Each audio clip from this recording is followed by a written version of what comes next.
Establishment इस वक्त शदीद परेशान है, शदीद तरीन परेशान है। और ये परेशानी बढ़ती जा रही है, कम नहीं हो रही, बढ़ती जा रही।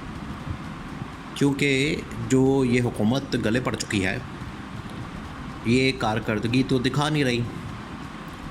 ऊपर से जो फाइनेंशियल बर्डन है वो बढ़ता जा रहा है। फाइनेंशियल बर्डन से मुराद ये कि मईशत बिल्कुल बैठती जा रही है और मुल्क के ख़जाने में पैसा है कोई नहीं।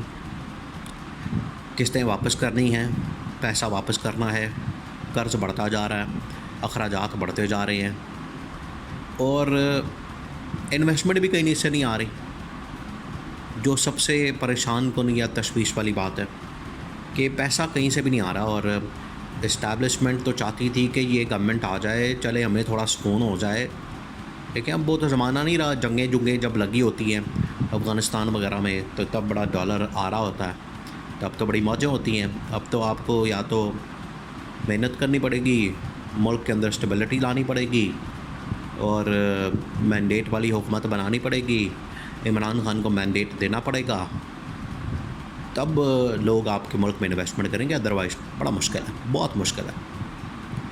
अब प्रेशर बढ़ता जा रहा है, बहुत ज़्यादा आ गया है।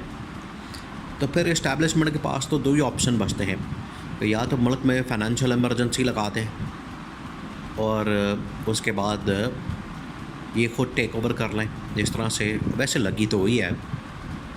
SIFC सारा फाइनेंस के वही मामला देखती है। अभी देखें, अभी एक दिन पहले ये वादा हुआ है UAE का 10 अरब डॉलर्स का, और फ़ौरन SIFC की मीटिंग कॉल कर ली जाती है। तो अब प्रेशर बहुत है। उधर से इमरान खान ने यहाँ पर पब्लिक को सड़कों पर लाने का ऐलान कर दिया, तो जाएँ कहाँ। तो ये फ़ैसला हुआ है कि या तो एमरजेंसी लगा के ख़ुद मामलात को संभाला जाए या इनकी छुट्टी करा के तो मैंडेट वाली हुकूमत लाई जाए। इंतहाई अहम तरीन मामला, इसको आपने समझना। इस्टेब्लिशमेंट तो इस वक्त एक सिचुएशन या पोजीशन में आ चुकी है आरिया पार वाली, यानी डू और डाई। अब ये पोजीशन उनकी बन गई है और अब उनको आरिया पार करना है और कोई ना कोई रास्ता निकालना है। इस हुकूमत के सर पर ज़्यादा देर तक नहीं बैठ सकते, उनको पता लग गया। हाइब्रिड निज़ाम कायम किया गया। देखिए, ये हाइब्रिड निज़ाम की भी किस्में हैं। इमरान खान के बारे में कहा जाता था कि ये हाइब्रिड है। चले, इमरान खान ने फिर भी अपना आप दिखाया, मनवाया। दुनिया के सामने इमरान खान ने अपने आप को बतौर लीडर, ये पूरी दुनिया ने माना। उसके बाद जो सिस्टम आया वो था PDM गवर्नमेंट का, उसको कहा गया कि हाइब्रिड प्लस है। अच्छा, उसके बाद ये सिस्टम आया हाइब्रिड डबल प्लस, जो निगरान का था। अच्छा, अब जो सिस्टम आया हुआ ये तो हाइब्रिड ट्रिपल प्लस है, यानी ये तो अब इंतहा हो गई है हाइब्रिड सिस्टम की। तो ये इस्टेब्लिशमेंट लाई हुई है। ये 2024 है और मिड जा रहा है, मई ख़त्म होने वाला, जून आने वाला, बजट आना है। तो बजट की वजह से बड़ी परेशानी है कि ये hybrid system plus plus plus तो बना दिया है, सीटें इनको मांगे तांगे की ला के बैठाती हैं, लेकिन जो भी बंदा यहाँ पर आके बैठा है बड़ा नैला और बड़ा ही नाकाम आदमी है, कोई काम नहीं करने वाले। वो चाहे आप इससे अंदाज़ा करें कि एक तो शहबाज शरीफ के ऊपर यकीन नहीं था ये लोग मईशत ठीक कर सकते हैं, इसहाक डार हो जाए या शहबाज शरीफ हो जाए या उससे पहले मिफ्ता इस्माइल और ये शरीफ ख़ानदान। तो इस्टेब्लिशमेंट ने अपना बंदा ला के बैठा दिया वहाँ पर, औरंगज़ेब को, कि चलें ये आएगा, ये थोड़ा सा न्यूट्रल काम करेगा, बेहतर कर देगा इकॉनमी को। लेकिन इन्होंने भी गेम डाली। इन्होंने क्या किया, इन्होंने उसको कामयाबी नहीं होने दिया। यानी वो कोई कामयाबी हासिल ना कर ले और इस्टेब्लिशमेंट ये ना फिर कहती फिरे कि देखें ये हमारा बंदा है औरंगज़ेब फाइनेंस मिनिस्टर, और इसने जो है ये तरक्की करवाई है, कामयाबी दिलवाई है और ये सारा कुछ उसकी वजह से हुआ है। तो ये उसके रास्ते में रुकावटें डालते रहे, मसाइल पैदा करते रहे। वो बेचारा वो भी कामयाब नहीं हो सका। इसहाक डार तो पहले ही ये चाहता था कि ये फाइनेंस मिनिस्टर नाकाम हो ताकि मेरी वापसी का कोई रास्ता बने। वो तो ये ख्वाहिश करके बैठा हुआ था और वो कामयाब भी हो गया। कभी वो टांग अड़ाता था इस मामले में इकोनॉमिक कोऑर्डिनेशन कमेटी के अंदर, कभी फाइनेंशियल कमेटी के अंदर, कभी कंपटीशन कमेटी के अंदर, कभी अब जो है उसने आखिरकार फ़ैसला किया कि मुझे डिप्टी प्राइम मिनिस्टर बना दो, यानी कि तमाम कमेटियों में मैं ऑलरेडी चले जाऊंगा, ऑटोमेटिकली चले जाऊंगा। तो ये इन्होंने गेम डाली कि इस्टेब्लिशमेंट को भी हमने कामयाब नहीं होने देना, वरना फिर इस्टेब्लिशमेंट तो हमें उठा के बाहर मारेगी। लेकिन इनको डर ये था कि अगर कामयाब ना हुए तब भी मारे जाएंगे, कामयाब हो गए तब भी मारे जाएंगे।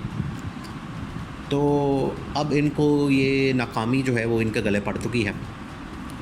नाकामी की वजह से अब इनको अंदाज़ा हो चुका है कि अब हम घर जाने वाले हैं, अब हम फारिग होने वाले हैं। और ये जो तबाही और बर्बादी है ये इसका सबब बनी है इनके घर जाने का, ऐसे ही नहीं इनकी छुट्टी कराई जा रही। फाइनेंशियल इमरजेंसी आपको पता है जून के मिड में, जून के शुरू में ही, मई एंड होने वाला है, जून के शुरू में बजट पेश करना है। बजट के लिए यहाँ पर ना पैसा है, ना IMF के साथ डील है, ना सऊदी अरब से पैसा, ना UAE से पैसा। ये शेख ज़ैद अल नहयान ने कह तो दिया $10 अरब, तो कहाँ आया? आया कोई नहीं आया। मामला तो उधर की उधर ही फंसे हुए हैं। अब ये कह रहे हैं कि अब क्या किया जाए, इसको किसी तरह से आगे तो चलाना है, मुल्क तो चलाना है।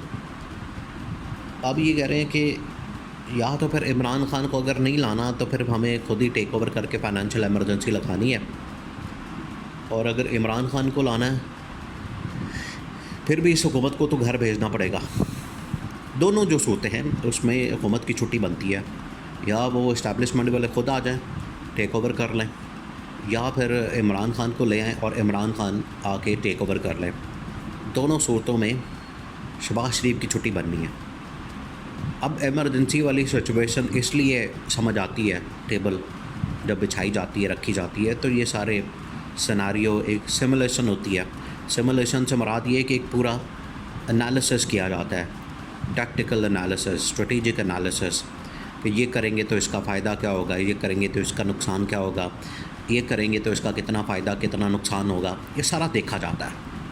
तो यहाँ पर देखा गया है कि अगर इमरजेंसी लगा देते हैं तो ये हमारे फ़ायदे में है, ताकि हम फाइनेंशियली तो 2 साल निकालें, इस हुकूमत को घर भेज दें। और अगर हम एक ऐसी गवर्नमेंट ले आते हैं इमरान खान की जो मैंडेट वाली है, उसको ला के बैठा दें, उसके पास मैंडेट भी है, अवाम की ताकत भी है, सपोर्ट भी है, वो जो फ़ैसला करेगा उसको मान लिया जाएगा। अब फाइनेंशियल इमरजेंसी एक लास्ट ऑप्शन बची है, बजट से पहले लाजमी है, वो नहीं करेंगे तो आखिरकार मामलात आगे नहीं बढ़ने। तो ये अब हतमी फ़ैसला हो चुका है, आखिरकार जो फाइनेंशियल इमरजेंसी है उसको इम्पोज़ करना है तमाम सूबों के अंदर भी और वफाक के अंदर भी, ताकि मुल्क को फाइनेंशियली स्टेबल किया जा सके।